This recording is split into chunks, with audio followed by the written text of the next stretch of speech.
이에 유대인들이 대답하여 예수께 말하기를 네가 이런 일을 행하니 무슨 표적을 우리에게 보이겠느냐. 예수께서 대답하여 이르시되 너희가 이 성전을 헐라 내가 사흘 동안에 일으키리라.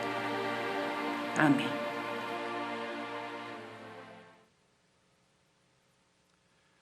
3월 첫째 주 사순절 세 번째 주일에 오신 여러분을 주님의 이름으로 환영합니다. 우리 꿈의 교회는 올해 Be the Christian이라는 제목으로 신앙 무장을 새롭게 하는 그런 한 해로 삼고 있습니다. 지난달에 이 크리스찬이라고 하는 용어가 이 초대교회에서는 세상 사람들이 살짝 비아냥거리면서 불렀던 이름이다. 워낙 뜻이 그리스도에게, 예수에게 구속된 자, 종된 자 그런 뜻인데, 이미 죽은 사람인데 그 사람들한테 왜 저렇게 살지? 라고 하는 좀 바보 같은 사람이다, 이런 뜻이 있다고 말씀드렸어요. 저는 가끔 우리 그 현대에도 우리 크리스찬들을 다른 사람들 우리를 어떻게 어떤 이미지를 가지고 볼까, 이런 궁금증을 늘 갖고 있는 사람인데요.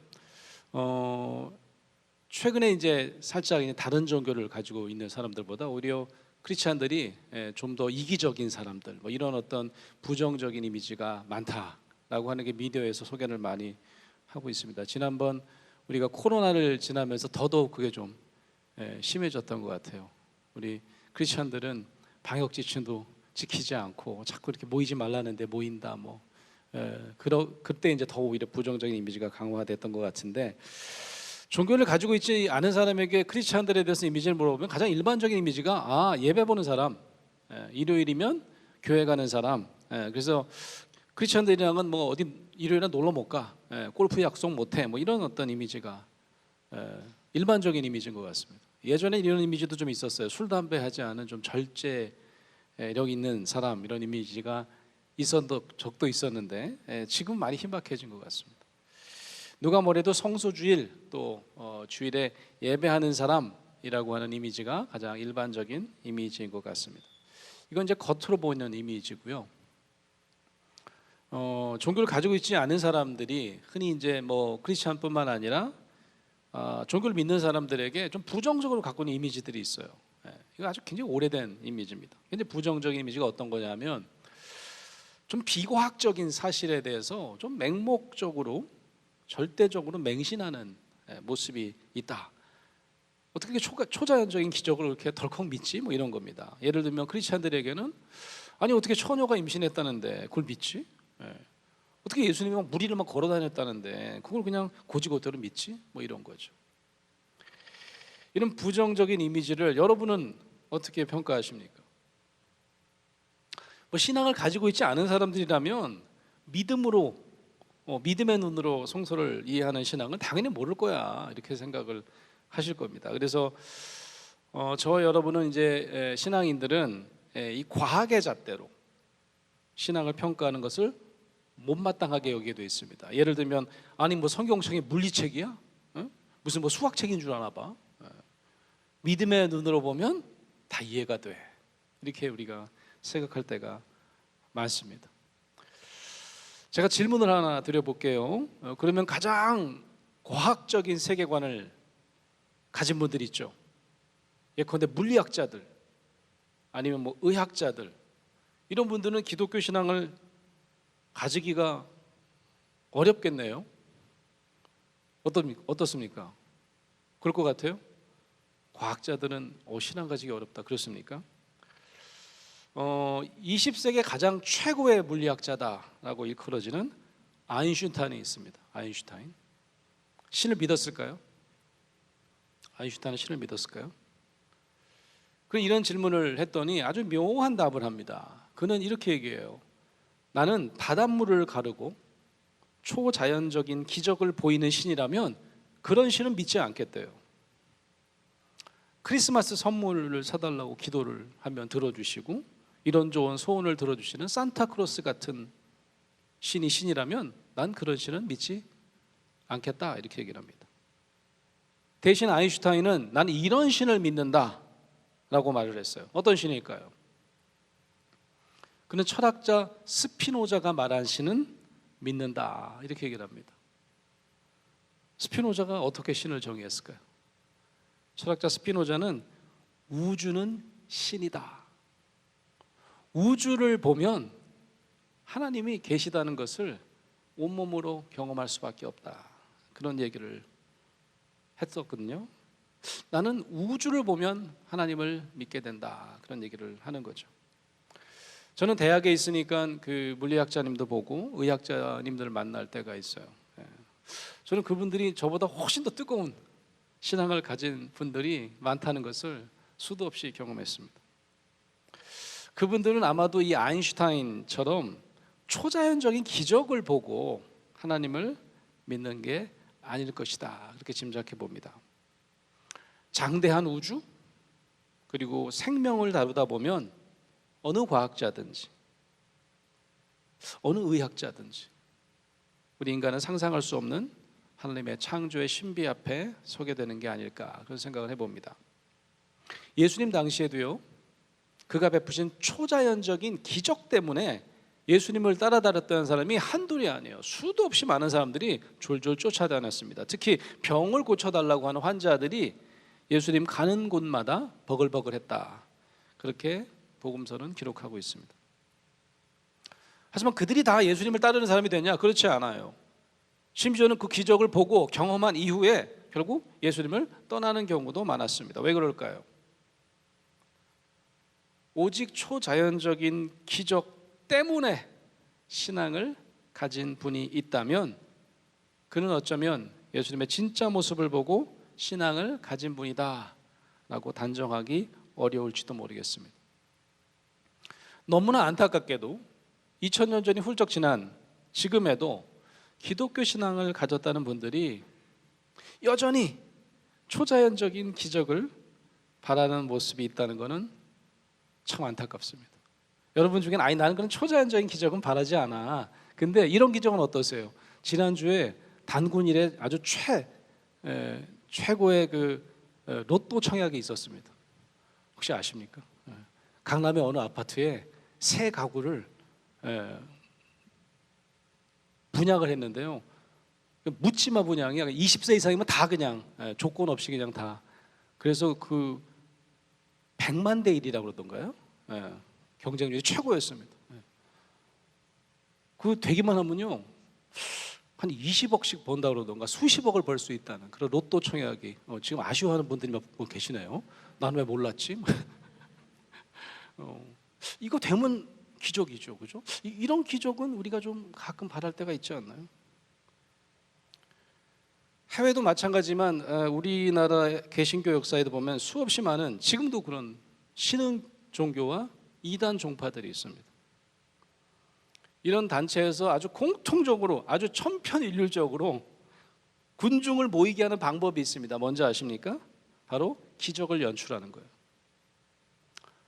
그 중에서 가장 좋은 거는 신유 기적입니다. 병을 고치는 기적을 연출하는 거예요. 결국 그런 초자연적인 기적을 보면 다들 기적을 베푼 그 신흥 종교의 지도자들을 마치 예수님처럼 여기고 신봉하게 됩니다. 와, 이분은 정말 예수님의 현현인가 봐, 이 땅에 다시 오신 예수님인가 봐, 아니면 하나님의 어떤 특별한 능력을 받은 교주야 라고 떠받듣기 시작하면서 온 재산을 바치기도 하고 공동체에 모여서 집단 생활을 하기도 합니다. 결국 대부분 비극적인 결말을 맞이하죠.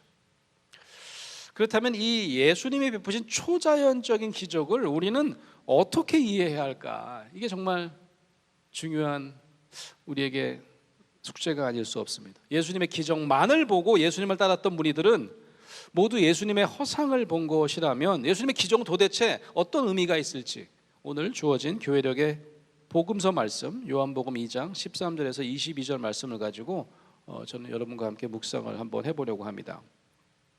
오늘 교회력 복음서 말씀은 우리가 너무 잘 아는 이야기죠. 예수님께서요 6월절 예루살렘 성전에 가십니다. 근데 성전 안에서 소를 막 끌고 들어와서 소를 팔고요, 양을 팔고 비둘기 파는, 재물을 안 가져온 사람들에게 이제 파는 거예요. 재물로 바치라고. 그런 장사꾼들, 그리고 또 돈 바꿔주는 환전상들이 앉아 있는 걸 보시고 어떻게 하시죠? 예수님이요, 노끈을 구해갖고 노끈을 엮어가지고 채찍을 만드십니다. 채찍을 만드세요. 그리고 그걸 휘두르시면서 장사꾼과 환정사들을 죄다 성전 안에서 쫓아내십니다. 그리고 상을 들러 엎으세요. 그리고 호통치시는 장면입니다. 17절에 보면 그 장면을 보는 제자들이 어떻게 반응했는지가 소개되어 있어요. 17절에 이렇게 쓰여 있습니다. 성경 말씀에 주의 전을 사모하는 열심이 나를 삼키리라 한 것을 기억하더라. 바로 성전을 사모하는 예수님의 열심이 지금 우리가 눈앞에 보고 있는 광경이다, 이렇게 얘기한 거예요. 예상치 못한 예수님의 과격한 행동을 불러일으켰다라고 하는 거죠. 왜냐하면 예수님께서 그냥 들러푸신 것이 아니라 내 아버지의 집을 예배하는 장소가 아니라 장사하는 집으로 만들지 말라 하면서 상을 들러푸셨다는 거죠. 그런데 그 18절에 보면요, 제자들 말고 이를 지켜봤던 다른 사람들, 유대인들, 그 사람들이 어떤 반응을 보였는지도 소개하고 있습니다. 이런 반응을 해요. 18절에 보면 이에 유대인들이 대답하여 예수께 말하기를 내가 이런 일을 행하니 무슨 표적을 우리에게 보이겠느냐. 네가 이런 일을 행하다니 무슨 표적을 우리에게 보이겠느냐. 이때 사용된 단어 표적에 우리가 주목할 필요가 있습니다. 표적. 히라보로 세메이온이라고 하는 단어인데요, 영어로는 사인이라고 번역되어 있습니다. 가끔 이 단어는 신약성서에서 기적, 미러클이라고 하는 의미로 이렇게 함께 쓰이는 경우가 종종 있었어요. 표적이나 기적이라면 거의 그거다 이렇게 생각할 수도 있어요. 기적이 하나의 표적이기 때문이다 이렇게 볼 수 있는 거죠.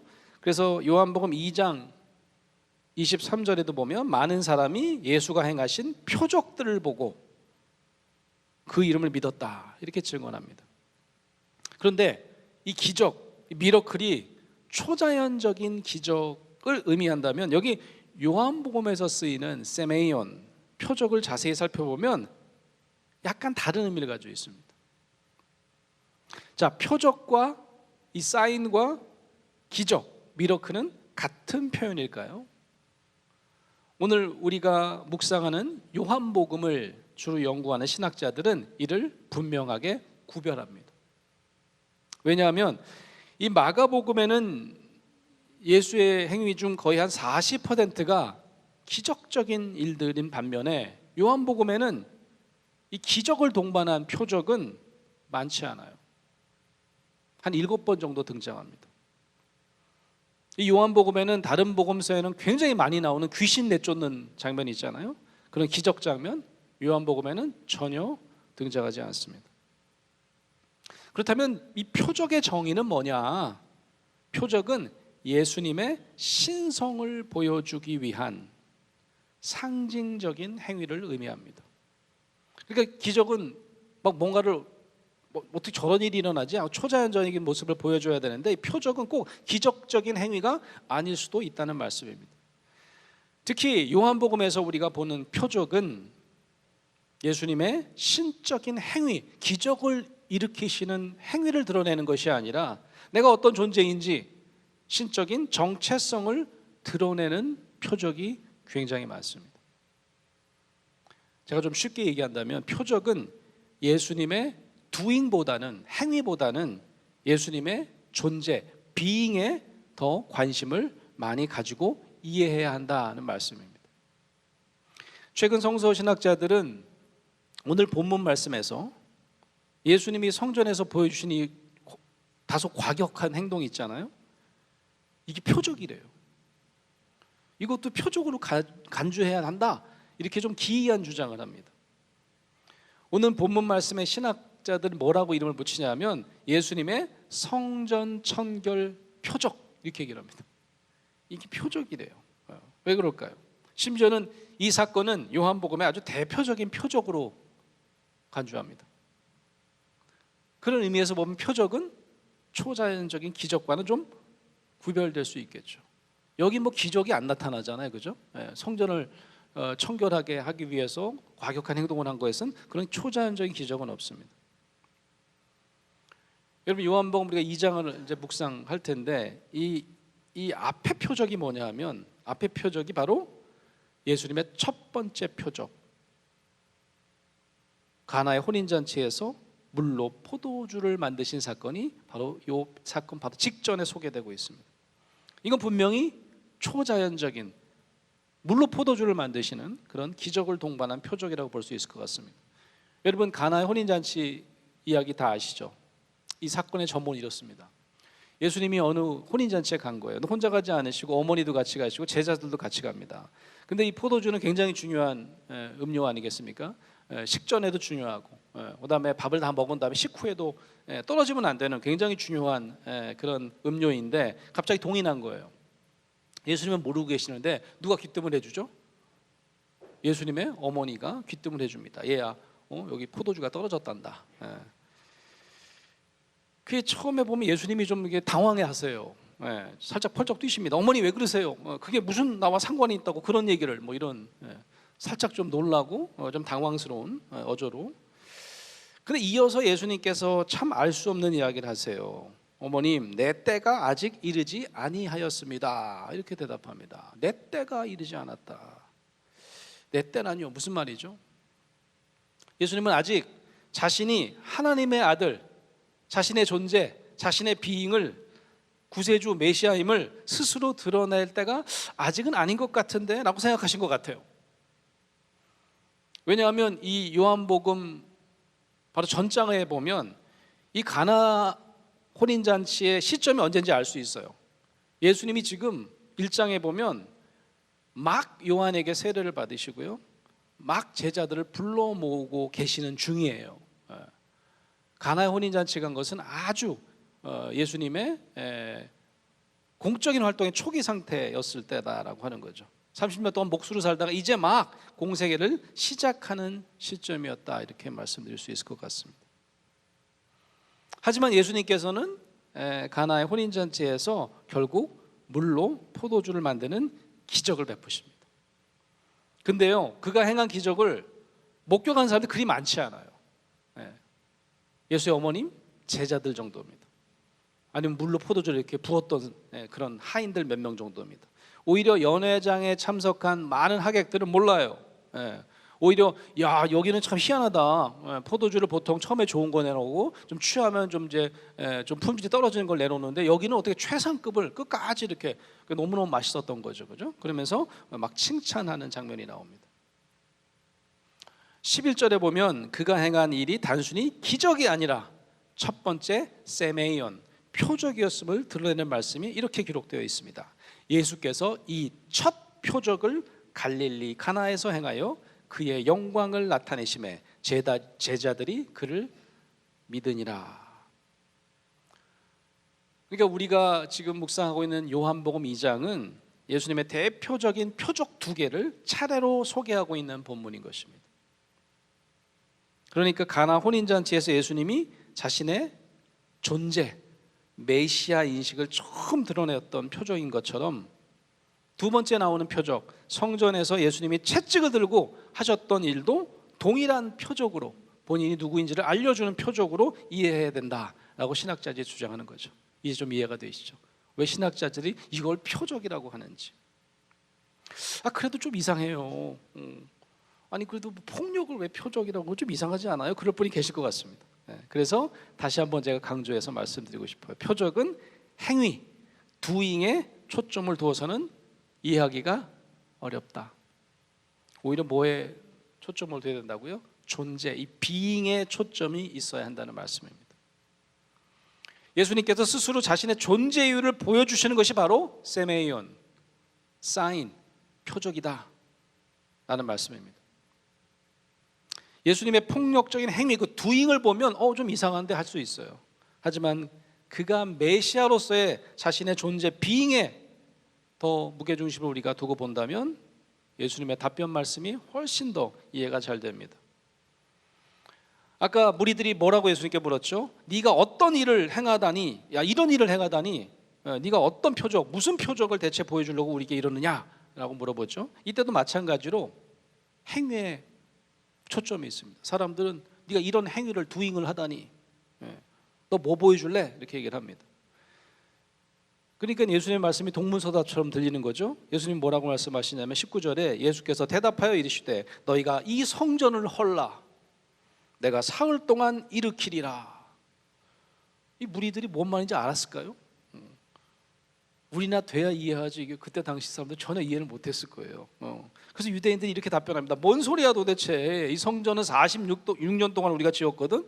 근데 이걸 왜 또 허물라고 그래. 네가 뭔데. 그리고 3일 동안 일으키다니 이게 또 무슨 말이야. 예수님은 지금 뭐 성전을 헐고 뭐 다시 짓고 하는 행위, doing을 얘기하신 게 아니에요. 본인의 being, 본인의 어떤 존재인지, 본인의 정체성, 구세주로서의 본인의 존재 이유를 설명하고 계신 거죠. 21절 이 요한은 이 장면을 이렇게 잘 설명하고 있습니다. 그러나 예수는 성전된 자기 육체를 가리켜 말씀하신 것이라. 자기 비잉에 대해서 얘기한 건데 사람들은 다 이해하지 못했다는 겁니다. 이 요한복음은 우리가 흔히 이제 다른 세 복음을 우리가 공관 복음서, 관점이 되게 비슷한 복음서. 그럼 요한복음은 뭐냐? 조금 다른 특성을 가진 복음서라고 우리가 얘기를 간혹 하거든요. 왜냐하면 요한복음은 이 다른 공관 복음서처럼 예수님의 행적이나 뭐 기적 사건이나 이걸 이제 연대기적으로 전개했다기보다는 예수 그리스도가 어떤 분이신지, 메시아 되심, 또 그에 대한 신학적인 해설이 더 많이 포함되어 있는 복음서다 이렇게 얘기합니다.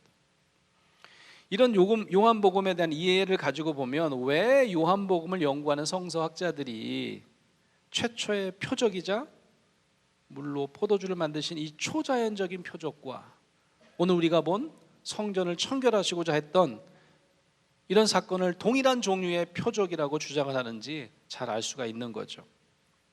가나의 혼인잔치 기적이나 오늘 우리가 본 성전 청결 사건이나 동일하게 하나님이 예수 그리스도를 통해서 본인을 통해서 어떤 일을 하실지 상징적으로 보여주는 사건이었습니다. 다시 말해서 전통 유대교가 가지고 있었던 어떤 그런 질서를 훨씬 넘어서는 예수 그리스도가 일으키실, 이 땅에서 일으키실 어떤 사랑의 역사를 천명하고 있기 때문입니다. 사랑하는 성도 여러분, 우리가 기적이라고 하면 우리는 이제 초자연적인 사람들이 좀 상상할 수 없는 신이 하실 수 있는 일만 우리가 상상할 때가 많이 있습니다. 오늘부터 우리가 예수님께서 베푸신 이 기적에 대한 저와 여러분의 생각을 바꿀 수 있기를 바랍니다. 초자연적인 기적 행위보다는 그 doing보다는 예수 그리스도가 누구신지 그의 존재, 그의 being을 드러내는 표적을 바라보는 저와 여러분 되시기를 간절히 축원합니다.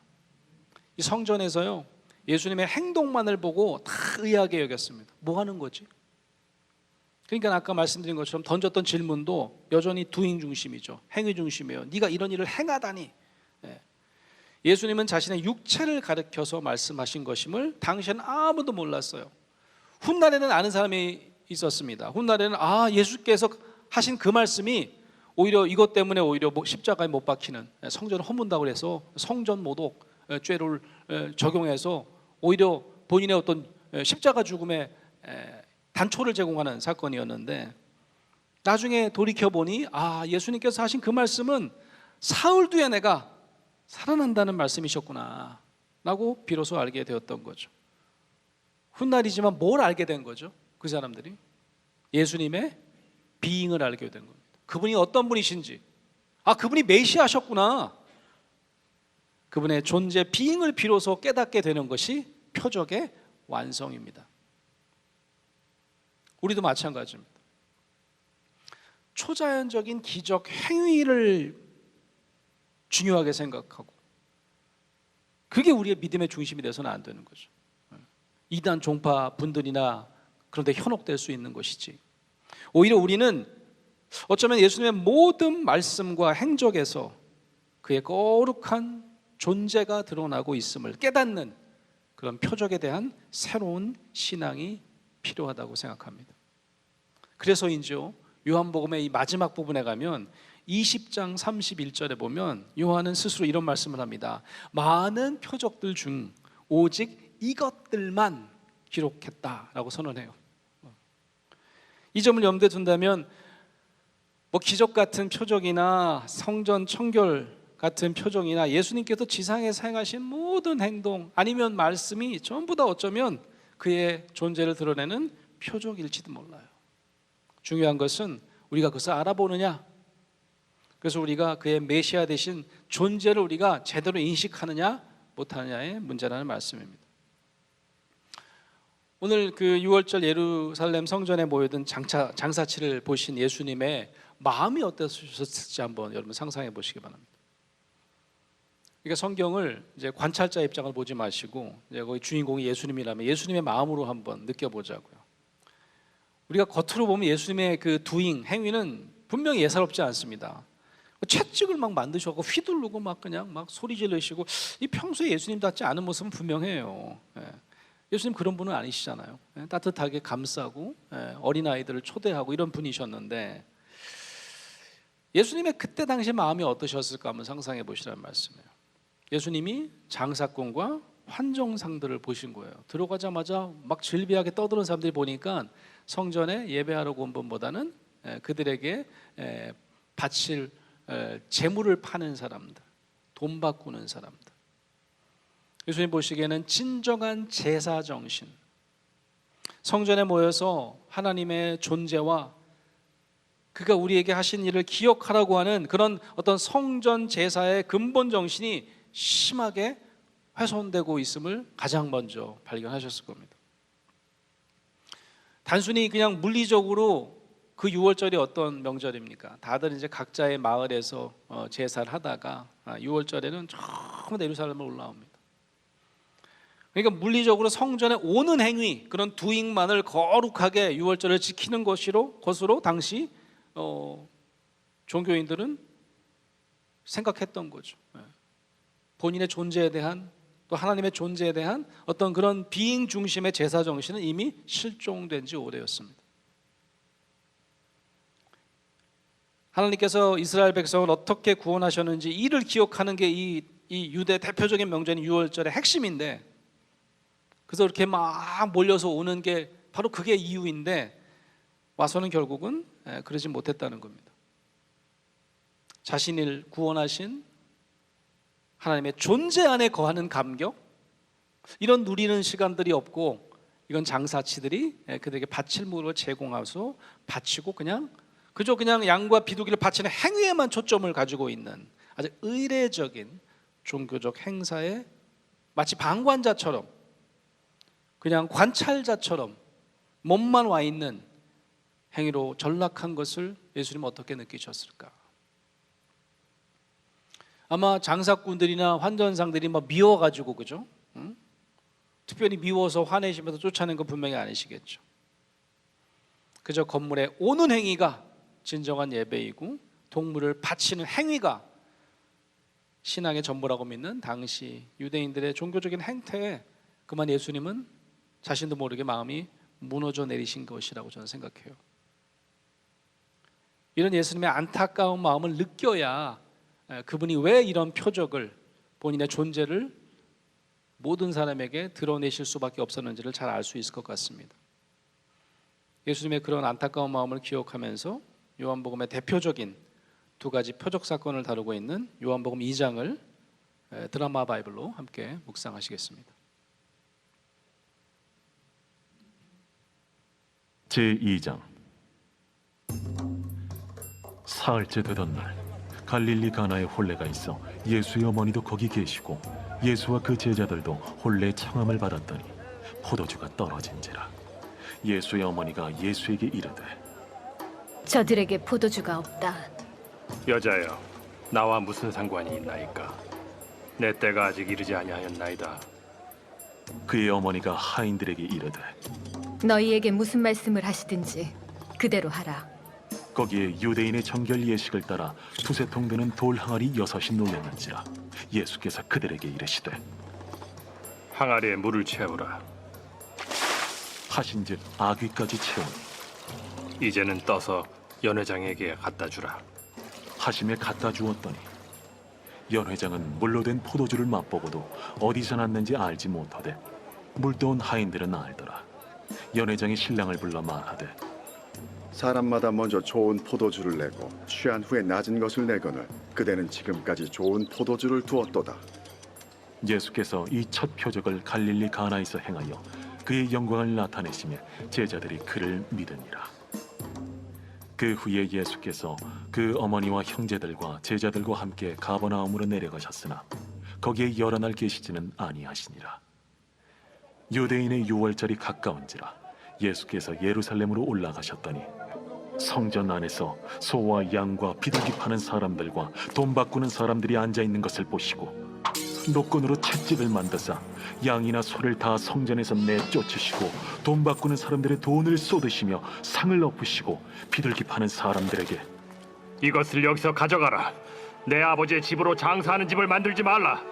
하시니 제자들이 성경 말씀에 주의 전을 삼원은 열심히 나를 삼키리라 한 것을 기억하더라. 이에 유대인들이 대답하여 예수께 말하기를 내가 이런 일을 행하니 무슨 표적을 우리에게 보이겠느냐? 너희가 이 성전을 헐라. 내가 사흘 동안에 일으키리라. 이 성전은 46년 동안의 지었건을 내가 3일 동안에 일으키겠느냐? 그러나 예수는 성전된 자기 육체를 가리켜 말씀하신 것이라. 죽은 자 가운데서 살아나신 후에야 제자들이 이 말씀하신 것을 기억하고 성경과 예수께서 하신 말씀을 믿었더라. 유월절에 예수께서 예루살렘에 계시니 많은 사람이 그의 행하시는 표적을 보고 그의 이름을 믿었으나 예수는 그의 몸을 그들에게 의탁하지 아니하셨으니 이는 친히 모든 사람을 아시며 또 사람에 대하여 누구의 증언도 받으실 필요가 없었으니 이는 그가 친히 사람의 속에 있는 것을 아셨음이니라.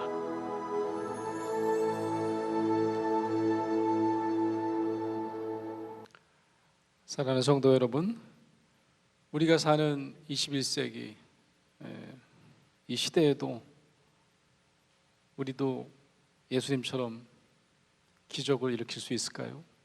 여러분 그렇게 원하십니까? 그게 가능할까? 우리가 뭐 인간인데. 가능한 방법이 있습니다. 기적이 아니라 우리가 표적을 증거하는 크리스찬이 되면 돼요.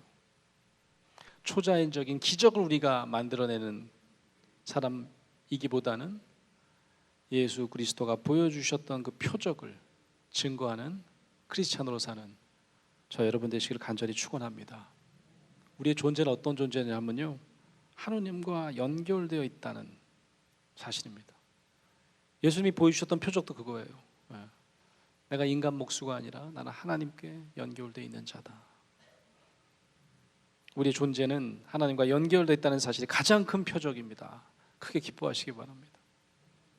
세상 사람들이 우리에게 묻습니다. 아니 왜 일요일 날 놀러 가지 않고 예배 드리러 가? 세상 사람들은요 왜 일요일에 예배당에 모이는지 잘 모를 수 있습니다.